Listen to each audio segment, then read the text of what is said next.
and hopefully someone will use the voice on us and make us like this show.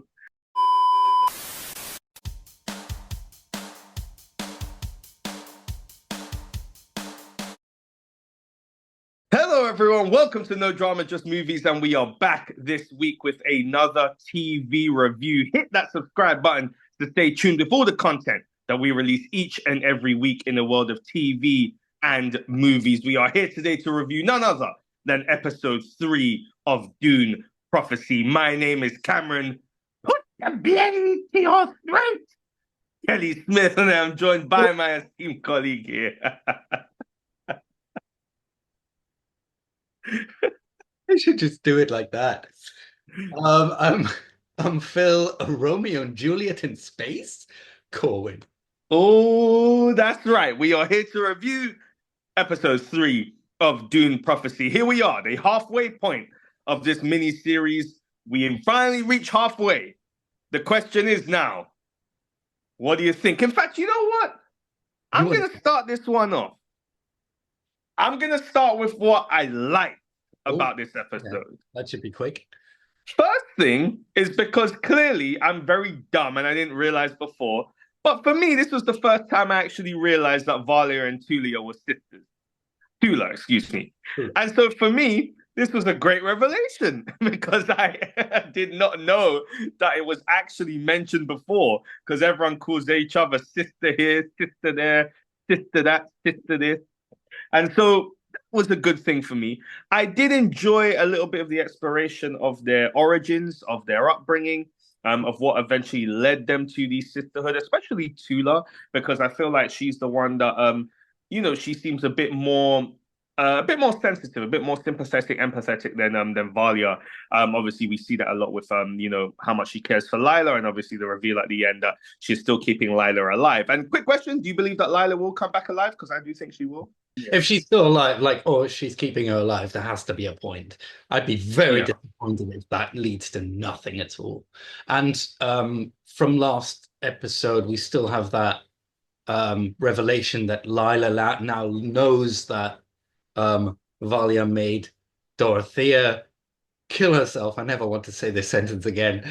But she's the only one who knows now. So if she doesn't come back, what's the point of revealing that to her? Yeah. There has to and be. then does that mean maybe, because I feel like where we could be going here is eventually the head-to-head between the two sisters. I wouldn't be surprised if this ends in one of them maybe using the voice on the other and killing the other, or at least one being betrayed. Obviously, Lila being brought back to life and potentially that threat of her knowing what Valya did, I suppose, could be a way to kind of make that happen. But I did enjoy the origins. It was interesting to see at least where they came from. Once again, what intrigued me most about the show going in is trying to get more of an idea of the Dune lore from the books and the world itself, seeing how it looks, how it feels.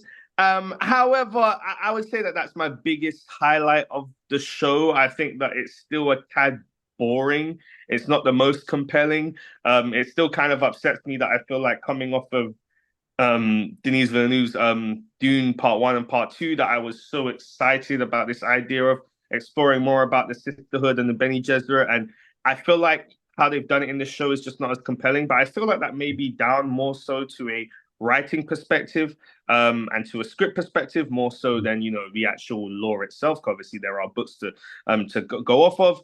However, what was your thoughts? Man, I didn't like this episode. It was, for me, so far the weakest episode. You say you like the beginning, like the setup of or like the origin of the sisters, I guess, and but for me it wasn't really an origin. It's I got almost nothing out of that. The brother dies, is killed off screen somewhere. It's happens like this. And it's oh great. After we spend 2 minutes with the family and I'm supposed to care now. It's Do you feel like they should have shown that death? Should we have seen Vorian actually do it? Assuming it was Vorian. Yeah, but oh, sorry. No, go ahead. Maybe not the death, but show us a little bit more between the brother and the sisters. Show us why he matters to them and why they would mourn and why they would do all this. I mean, Tula goes out and like to seek revenge and kills the love of her life, so to speak, I guess, um, because they murdered her brother. It's like what oh man, what annoyed me in this episode, I think, is that nothing means anything. Like we Hmm. were before we started recording, we were trying to figure out if Vorian Atreides is the same as the guy she like gets married to. And apparently that guy's name is Ori. And I Yeah. still don't know if that's the same guy, just a different name for him. Well, Like, I don't think he what? is. The reason why I don't think he is because from the little research that we did do before this recording, it seems that Vorian in Dune lore and in the books is a very important and big character, especially in the Atreides timeline. Apparently, what I read is that, when it comes to tracing the Atreides back to, through their ancestors, that Vorian seems to be one of the main ones. And so I'd imagine, he, I guess, might be a character we get the big reveal of maybe towards the end of the season. However, I've seen some readings here that suggest that that character in theory should be dead by now. So I don't know. I don't know where they're going. Just like, yeah, if it is a different character, then his death means absolutely nothing because he's not the guy who killed their brother. So that revenge was on some random dude that we've never seen before. Well, I So, guess the idea was to kill the Atreides, right? Yeah, at least people within that clan or bloodline, more so clan. hmm. Yeah. So even that is like, okay, she goes to their camp or whatever, infiltrates their camp, falls in love with their with that guy, Ori. And then she kills the whole camp and kills him. And it's like, okay, are we done yet? Are we, does that mean that they've got their revenge, or do they now have to find every living Atreides in the universe and kill them all? Because they seem to be done. It's like Valya says, like, is it done? And they're like, cool, let's move on and join the Sisterhood or something. And it's like, what are we doing? Like, what is this? What is this story about? Yeah. If it's not about revenge, is it about revenge or is it about like controlling the universe or the next like leader or making the best house people? Like what is it about? Um so yeah, I really really hated this episode, to be honest. But that's what made them interesting for me, at least having not read any of the books. That's what made the Bene Gesserit interesting in the Dune movies, right? The fact that they was in, going back to Dune Part One, where they're trying to create almost this ultimate being, this being who can Yeah. see past, present, and future, and that was so fascinating to me. Yes. Like, it's not just this idea of you're trying to just control from the shadows. It's also this idea that you're trying to create something that almost seems too good to be true, but you believe it. And I want to know more about this. And don't get me wrong, I'd imagine that, well, because of the timeline right now, what we're seeing of the Sisterhood is still very early days.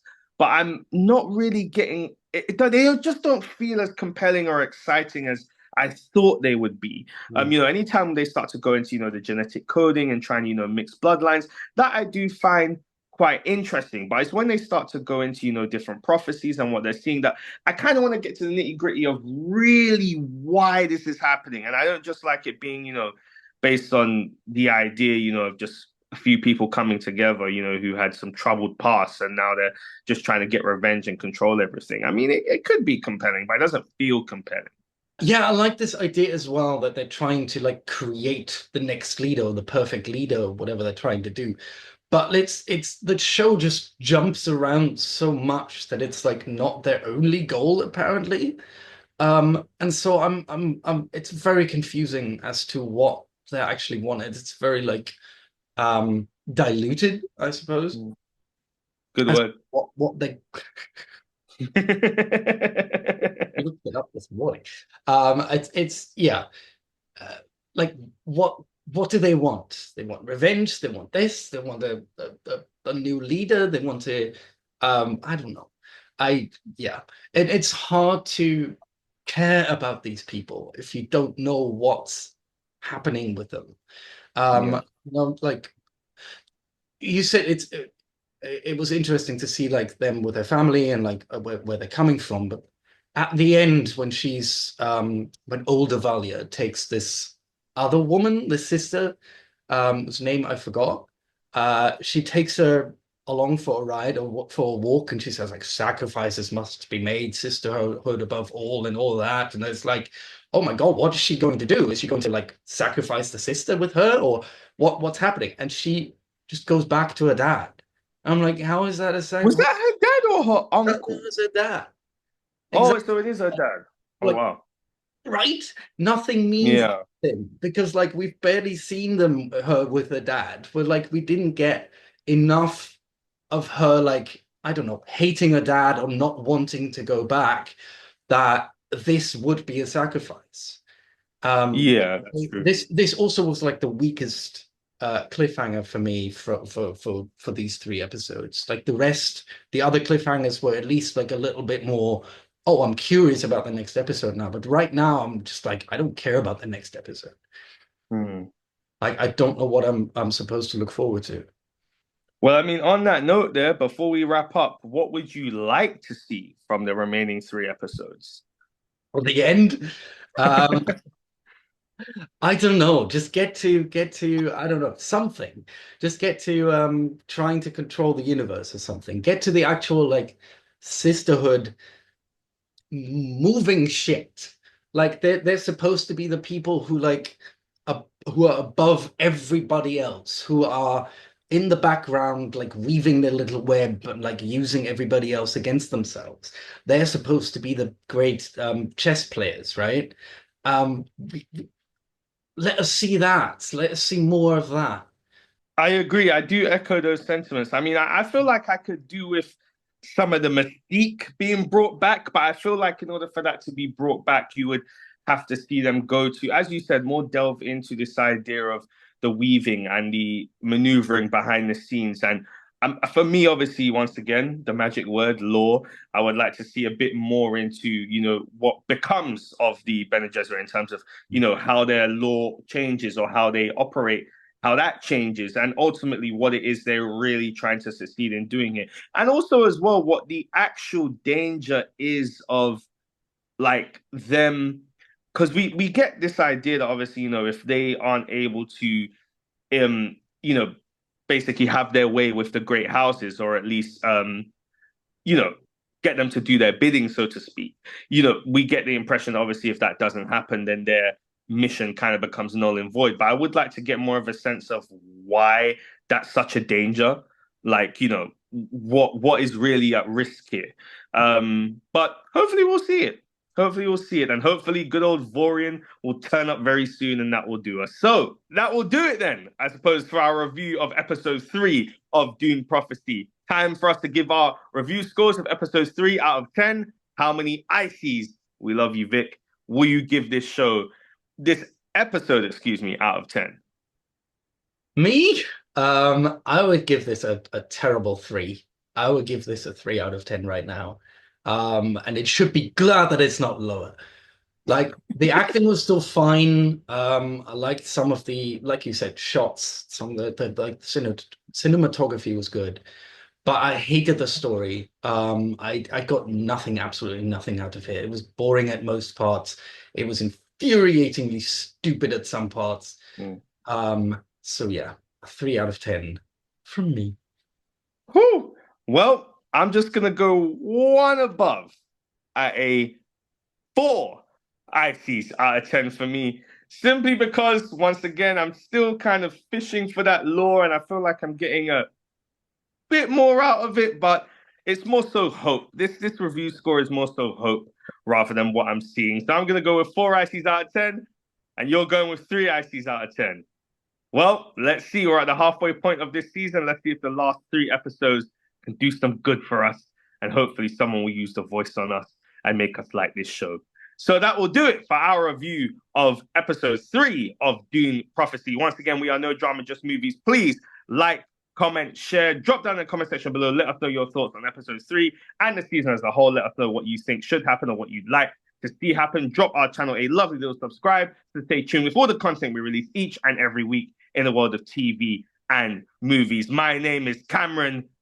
Put the bleed into your throat, Kelly Smith, and I'm joined by my esteemed colleague here. Still working. Phil, Romeo and Juliet in space? Colin. Oh, that's right. Once again, we are No Drama, Just Movies, and we will see you very, very soon. Take care, guys, and do not use the voice inappropriately. Take care, guys. But appropriate, I guess. Bye.